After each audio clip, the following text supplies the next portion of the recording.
I don't think I've gotten to show this to you yet, Dad. This is the production Oh, nice. version. Nice. Isn't that cool? Very nice. And it's light too. Yeah, that's what I was noticing. All right.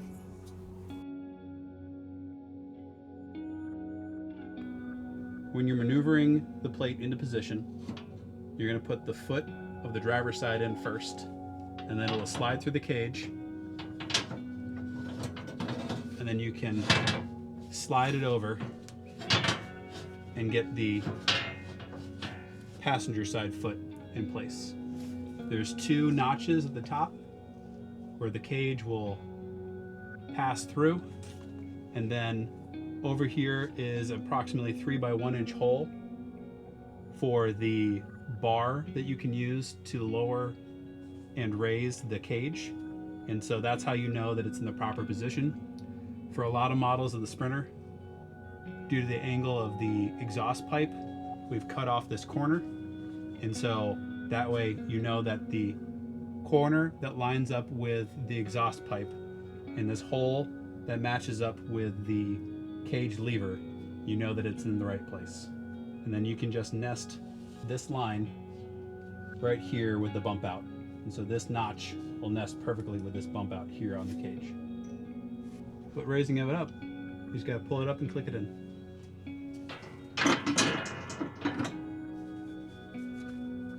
So we've devised these brackets, these nylon brackets. And when you're mounting up the TLS StowAway, you're not going to, we use nylock nuts instead of using Loctite. And you won't raise the nut all the way up to the bolt head. You're going to leave just a little bit of space, and that way the bracket is designed to flex around the cage bar. And so you'll see just a little bit of gap, and I'll show you that in a second of what that looks like as you mount the nylock nut all the way up the bolt. Starting here at this rear passenger side, I'm going to drop my 2 bolts through the hole. I'm going to take my bracket, mount. So I've got my 2 bolts in place.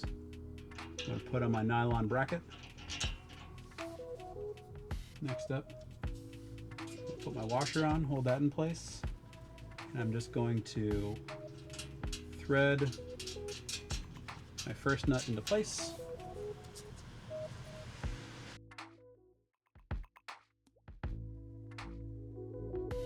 And then next is going to come my washer, my second nut.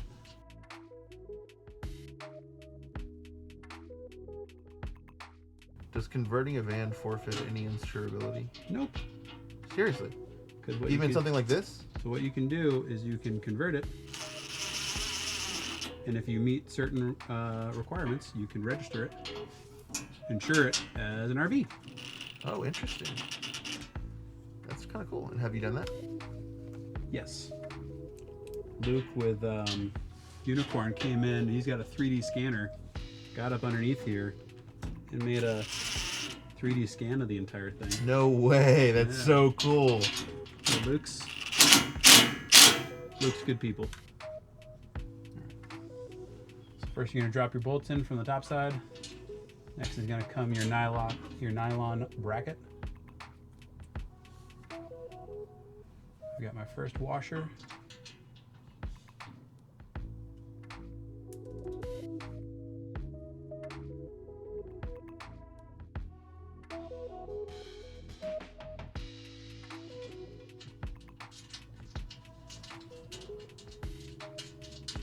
Just take a little bit of dexterity. Now, one of the things to note is that we're using nylock nuts, and that way you don't need to use Loctite when you're assembling this.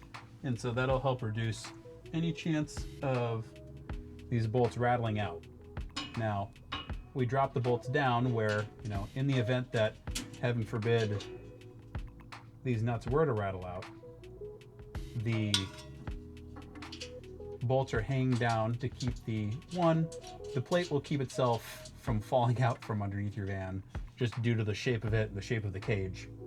And then two, you know, as added redundancy, I can't envision a situation where it'd be necessary, but the bolts will still be there to keep it from somehow sliding off of the cage. But again, I can't really envision a situation where that would be necessary.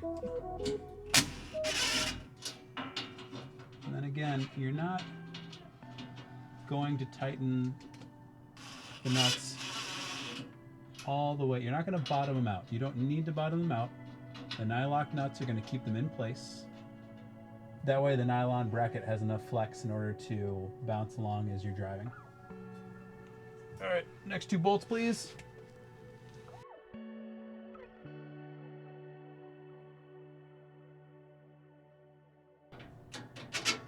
And that's the last of them. Let's get our fuel packs mounted up. Now I'm going to mount the fuel packs. Action. So for this application, mounting up the fuel packs, you've got these 4 1/4 bolts. And so it'll take a little bit of origami, it'll take a little bit of Tetris to figure out where everything's going to go nicely. It's easier when you have empty fuel packs to just orient it where you need it. And then you're going to drop in your bolts. And they drop in through those channel holes.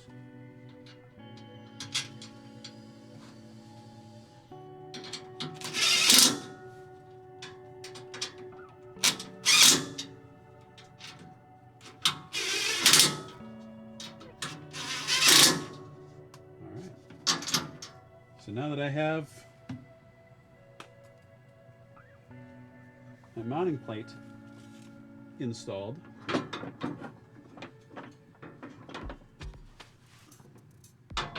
and then I'm going to take my fuel pack, my first fuel pack.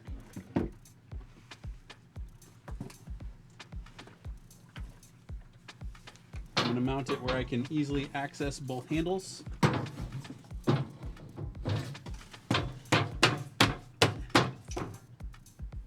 Slides right on. And then I can mount the first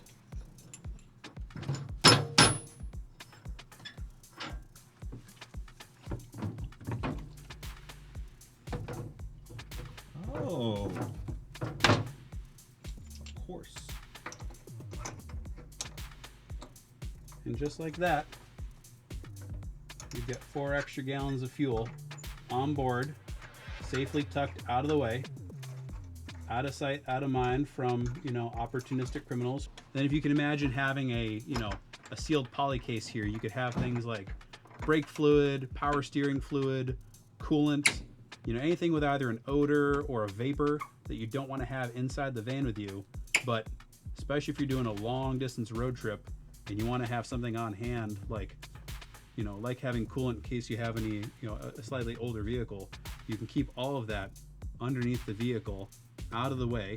You can have it inside a secondary case, keep it away from the elements, and you have it at the ready for a reserve purpose. And that is the beauty of the TLS StowAway. And with that, coming up top, if you have a drill, it makes the job go a whole lot faster, you know, but otherwise, for the purposes of demonstration,